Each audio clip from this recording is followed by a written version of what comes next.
जय श्री कृष्णा, राधे राधे। दोस्तों हम सभी लड्डू गोपाल के परम भक्त हैं। अपने ठाकुर जी अपने लल्ला से बहुत प्रेम करते हैं, लेकिन कभी आपने ये सोचा है कि हम हमेशा अपने लड्डू गोपाल से ये शिकायत करते हैं कि ठाकुर जी आपने हमें ये क्यों नहीं दिया, उसको ये सब दिया है, मुझे क्यों नहीं दिया, आपने उसको इतना सुंदर बनाया है, मुझे क्यों नहीं बनाया। दोस्तों एक बात हमेशा ध्यान रखिए, आपके ठाकुर जी ने आपको सबसे अलग बनाया है, क्योंकि दूसरों से अपनी तुलना करके अपनी वास्तविकता को खत्म ना करें। दोस्तों जब हम बचपन से ही पूजा पाठ से जुड़ जाते हैं, अपने ठाकुर जी से प्रेम करने लगते हैं, तो हमारी भक्ति प्रगाढ़ हो जाती है, हमें ठाकुर जी पर पूर्ण विश्वास हो जाता है, हमारा अटल विश्वास हो जाता है और बड़े होते होते हमारा वो विश्वास इतना मजबूत, इतना प्रगाढ़ हो जाता है कि हमारे उस विश्वास को, उस प्रेम को कोई चाह कर भी तोड़ नहीं सकता। क्योंकि कई बार आपने खुद यह देखा होगा, महसूस किया होगा कि जब हम भक्ति के मार्ग पर चलते हैं ना,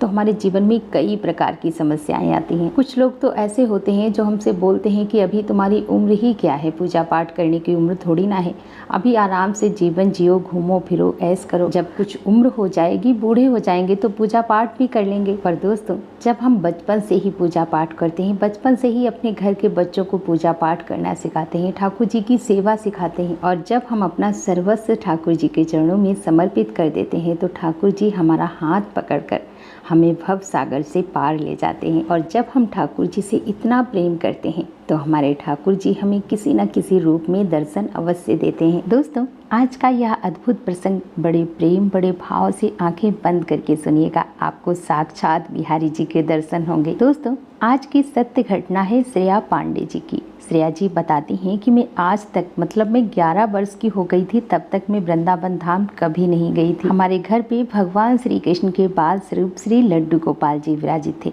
उनकी ही मैं सेवा करती थी और उनसे हमेशा कहती थी कि ठाकुर जी मुझे भी अपने धाम बुलाओ। श्रेया जी बताती हैं कि उस वक्त मेरी उम्र 11 वर्ष थी, लेकिन मैं ठाकुर जी से बहुत प्रेम करती थी, क्योंकि मेरे मम्मा और पापा ने मुझे बचपन से ही पूजा पाठ करना सिखाया था। मैं अपनी दादी के साथ माला जाप भी किया करती थी। उस वक्त मेरा यह नियम था कि मैं प्रतिदिन अपनी दादी के साथ 5 माला जाप किया करती थी। प्रतिदिन का मेरा यह रूटीन था कि मैं भगवान श्री कृष्ण के नाम के 5 माला का जाप किया करती थी। श्रेया जी बताती हैं कि मैं अपनी दादी के साथ पहली बार उनके ग्रुप के साथ बिहारी जी के दर्शन के लिए वृंदावन गई थी। मेरी दादी ने मुझे बचपन में बिहारी जी के और उनके दीवानों की इतनी कहानियां सुनाई, इतनी सच्ची घटना सुनाई कि मैं बिहारी जी के दर्शन के लिए बड़ी उत्सुक थी। श्रेया जी बताती हैं कि हम सब बिहारी जी के मंदिर के बाहर बिहारी जी को चढ़ाने के लिए कमल के पुष्पों की माला, तुलसी की माला और पेड़े खरीद रहे थे। हम सब लोग पूरी रात सफ़र करने के कारण बहुत ज़्यादा थक चुके थे।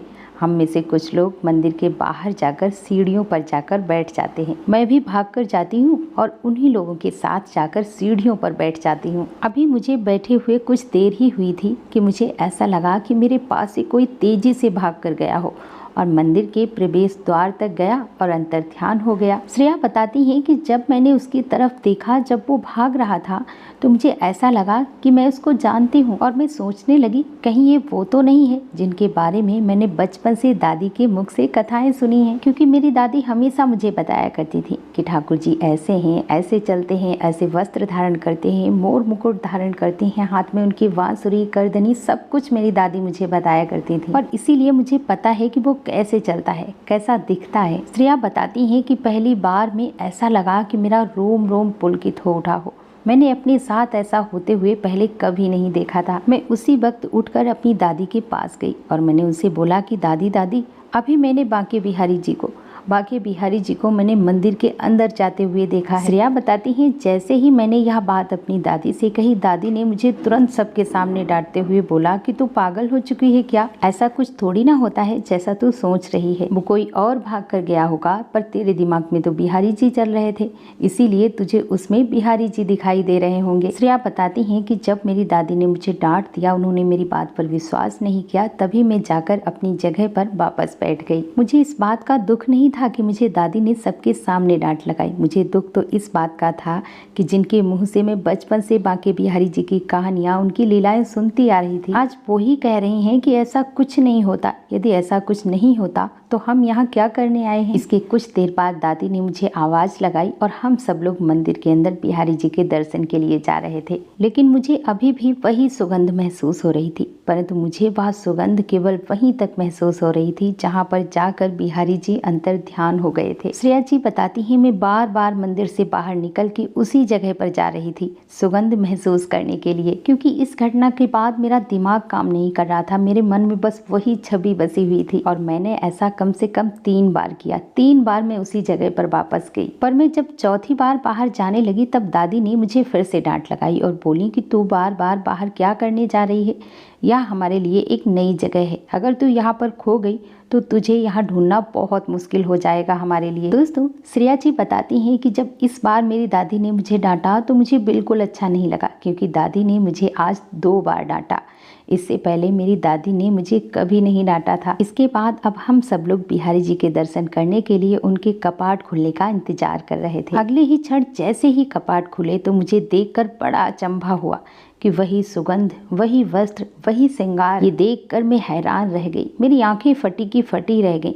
मैं दादी की सारी डांट को भूलकर भागकर अपनी दादी के पास गई और मैंने उनसे बोला कि मैंने इन्हीं को तो बाहर देखा था। अब दादी ने हमारे साथ जो लोग आए हुए थे उनमें से एक महिला के कान में जाकर कुछ बोला और मेरा हाथ पकड़कर उसी धर्मशाला में ले आई जहाँ हम लोग रुके हुए थे। दादी ने आश्रम के कमरे में ले जाकर कमरा अंदर से बंद कर लिया।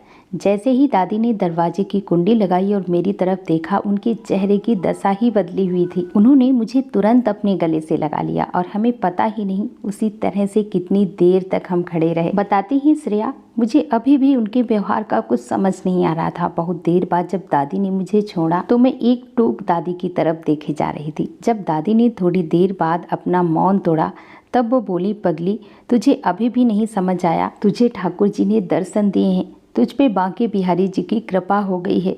तूने अपनी 11 वर्ष की आयु में ही ठाकुर जी को पा लिया है। तू बहुत ही सौभाग्यशाली है। तुझे 11 वर्ष की आयु में ही साक्षात बिहारी जी ने दर्शन दिए हैं।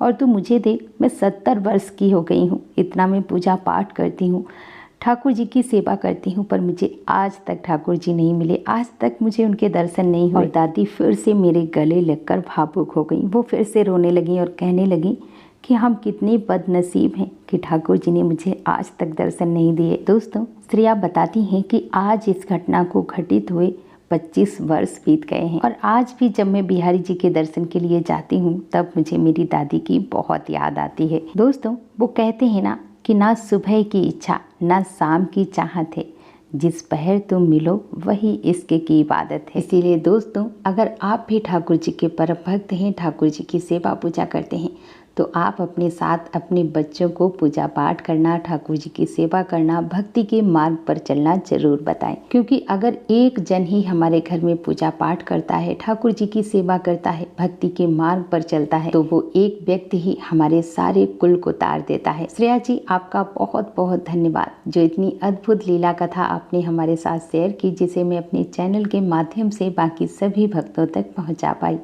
दोस्तों, अपना प्यार और साथ ऐसे ही बनाए रखना। दोस्तों, अगर आपके लड्डू गोपाल, आपके ठाकुर जी अगर आपके साथ कोई लीलाएं करते हैं, चमत्कार करते हैं, तो आप हमारे साथ अवश्य शेयर करें। तो दोस्तों, मिलते हैं अगली सत्य घटना के साथ। तब तक के लिए जय श्री कृष्णा, जय श्री राधे।